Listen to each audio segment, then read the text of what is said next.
press, and I want to do those mini readings as it is the season of giving. And if I've confirmed you, then you will be read. Don't worry about it. I'm doing the first 3 people that came up in my system first. Doesn't mean that I have forgotten anybody, okay? I'm going to be doing Moon, Ella, and Kim today in this presentation.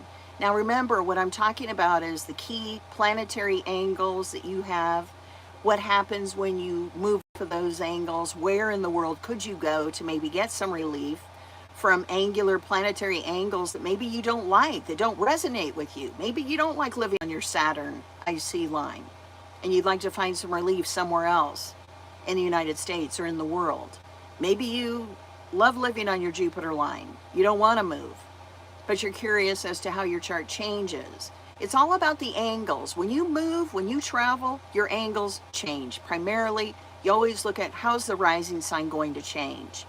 And starting with Moon's chart out of New York, let's get going here. If you haven't listened to my presentations on the angles, the rising sign is your personality, the IC is the home life, the descendant angle is your relationship life, the midheaven angle is your career life. And when you get into astrocartography, it's all about, oh, am I on my Jupiter rising line? Am I my Jupiter midheaven line? Am I my Jupiter descendant line? Am I Venus, Saturn, Neptune? The sooner you know your angles and nail it down, the better. The sooner you know what planets are nudging at you, the better. Starting with Moon in New York, let's go. Now, I'm working off a couple of things, but Moon in New York, you're a Cancer rising, you're a sun sign of Sag. Luck is always with you, even though you may not always feel like it. Moon rising sign, Cancer rising sign means the moon is your chart ruler, which falls in Virgo in the house of Gemini. Now, your angles, the planets that fall on your home angle, the IC angle, is Saturn. Saturn is in Virgo, conjuncting your home life. Saturn is serious. It's the taskmaster. It's hard work. It's overcoming challenges, dealing with authority figures at home, in your family. Do you like Saturn conjunct your IC? Most people I know didn't find Saturn conjunct the IC pleasant, including me. You feel when you're a kid, you're always doing chores and working, and you don't get to have as much fun. Now, the benefit of a Saturn IC line is you learn about discipline early, because why? You start working early. A lot of times when you have Saturn conjunct the IC, you feel like you're the parent and your parents are the kids. And so that's not really that much fun. But do you like that? Do you like living in New York? Do you still live in New York? So when I look at working with angles for people, I look at, in a case like this, I would be looking at where could Moon get some relief from that Saturn conjunct the IC. And so what I get for Moon is when I put you in Los Angeles, you now are a Taurus rising. You're always going to be a Cancer rising. That's your birth chart. But in Los Angeles, now you have the energy of Taurian flavors on you, which is very Venusian-ness. Now, the Chiron is conjuncting you, which means that you could be seen as someone who is a healer or is working on your healing. I don't know if you would like Chiron on top of you, but that Saturn is no longer on the IC in the Los Angeles chart. It's moved to the 5th house, and it's still in Virgo, but it's not like constantly knocking on your door saying, hey, you need to pay attention and work with me. The other thing I like about the Los Angeles area is you have Venus conjunct the descendant, which bodes well for relationships. Now, they could be intense because it's in Scorpio, but regardless, the Los Angeles chart is one way you can work with the energy to maybe help you get off of that horrific Saturnian energy. I also like Sydney, Australia for you.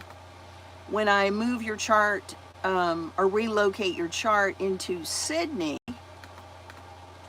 you become an Aquarius rising, but you have Jupiter now conjuncting your descendant in Leo, which bodes well for luck, abundance, and good fortune in relationships.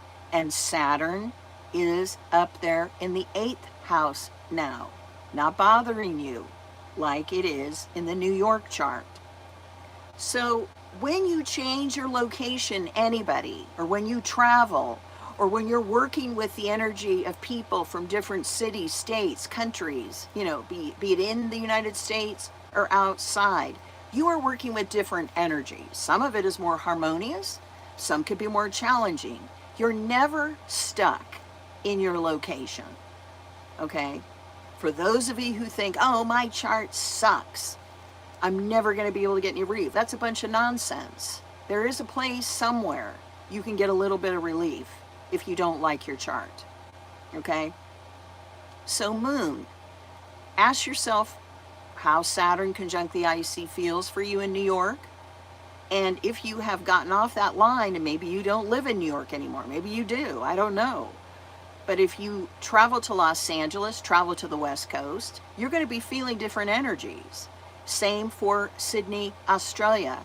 So I encourage you to really become familiar with how your chart changes and how you can get some relief, Moon, especially from that Saturn line, okay? So I'm going to Moon, I'm going to move you aside now. I hope that was helpful. Now I'm going to go to Miss Ella. Ella, dear, are you here? So Ella, you're a sun sign of Capricorn, but you're actually a cuspy. I would say you're a cuspy Sag Capricorn. Your rising sign is Libra. Your midheaven is in Cancer. Your descendant energy is Aries. As far as the planets that kind of are hard, strong on you, you've got Mars in Capricorn in the home. You also have Pluto in Libra on top of your personality at all times.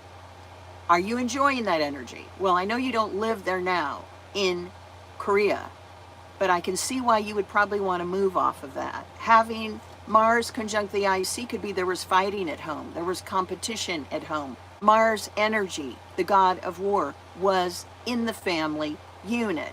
That could mean, many things. Anything to do with Mars, anything to do with taking action, anything to do with Capricorn energy in the family unit. The other thing with Pluto conjuncting the rising sign, that means you are seen as someone in power. It could be intense, could be obsessive, could be jealous, or that energy is around you in your natal chart. In Korea, I can see why you moved over to Israel. Now hang on everyone, because in Israel you become a Leo rising, and Pluto is conjuncting the IC, and Mars is kind of no longer bothering you as much as it was when you were in Korea. The challenge can be, though, is Pluto conjuncting in the IC, that can be pretty intense and jealousy and obsessiveness at home. So basically, when you move to Israel, Ella, your Pluto, which was on you, on your personality, moved to the home life. So home life could be intense, could be obsessive, could be jealous, could be powerful, could be endings, could be beginnings. Anything Pluto is now activated in your home life. Do you like it? I don't know. I don't live on a Pluto line. Some people love living on Pluto. Some people may not. Be aware you are living on a Pluto IC line in Israel, okay? Where I liked your chart, where I thought the energy might be a little more harmonious for you, is when I moved you over to one of my favorite places, which is Australia, Sydney, Australia.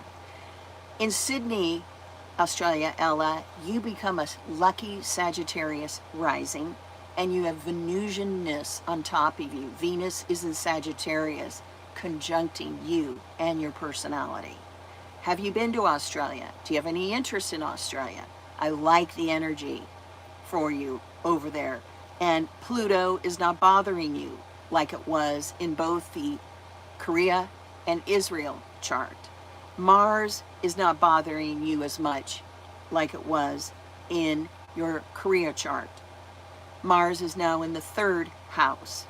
So basically you can see, Ella, that probably the reason you left South Korea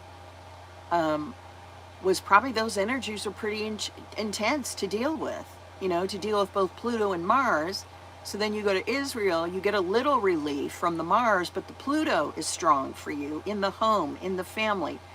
So play around with the energy.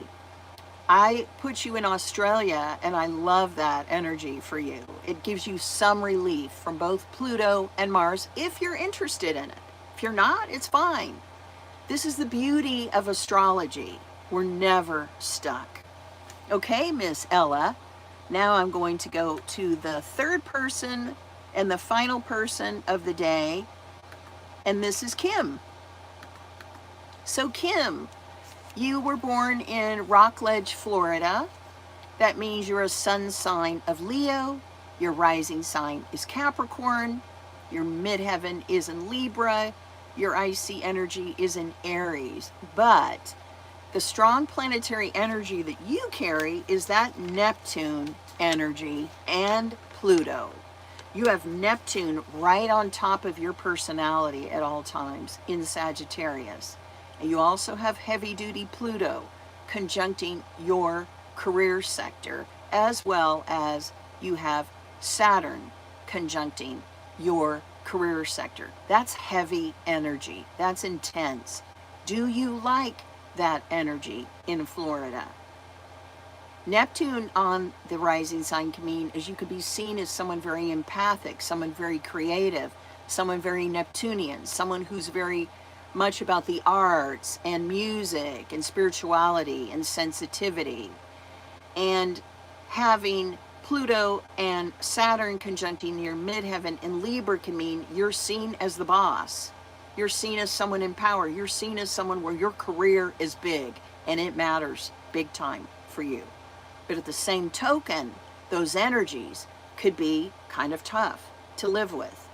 So one of the areas I went with you was when I navigate you out of Florida and get you into Los Angeles, I really like the energy because now you're a Sagittarius rising in Los Angeles and you have Jupiter right on top of you in Sagittarius, which is uber lucky, uber inspirational, uber abundantness energy on top of you now. And Saturn and Pluto have moved to the 11th house. They're not on that angle, like trying to get your attention all the time. Instead, what you have is you have Mercury and Venus conjuncting a Virgo midheaven in Los Angeles. So when your chart moves out to the West Coast, your rising sign moves to Sag. Jupiter is now conjunct your rising sign, not Neptune. And your midheaven, your career energy, is both Mercury and Venus. This bodes well for beauty and harmony and communications and writing and teaching and school. I don't know, Kim, if you've been to Los Angeles or you have a desire to go to Los Angeles or you like working with people from Los Angeles, but I love that chart for you if you ever needed to get some relief from the energy that you have in Florida. Okay. So we just got through talking about 3 people's charts here: Moon, Ella, and Kim. I focused on the angles because why? You want to know the planets that are on your shoulder tapping you and asking you to work with them and asking you to understand the energy. You want to know, do you enjoy the planets that are there? Do you not enjoy them? Do you want to find a place where they may not be bothering you so much? That is what I did here today when I relocated all of your charts into various cities and states and countries. Now, you can relocate your chart to any city and state or country you want to, and you can understand what that energy means for you. So know how to work your angles, know you are never stuck, and start experimenting with some of these energies if the newer energies are energies you'd rather be working with. Now remember, your natal chart never changes. It's always with you, okay? But when you move, when you change, when you relocate, that is when you can experience newer energies, more harmonious energies. And I'm going to end there. Thank you so much, everybody. It is Sunday, and it is raining where I am. And so I will talk to you all soon. I will be reading more of your charts in the coming days, so don't stress and think, oh, she forgot about me. I would never forget about you. I'll talk to you soon. Bye.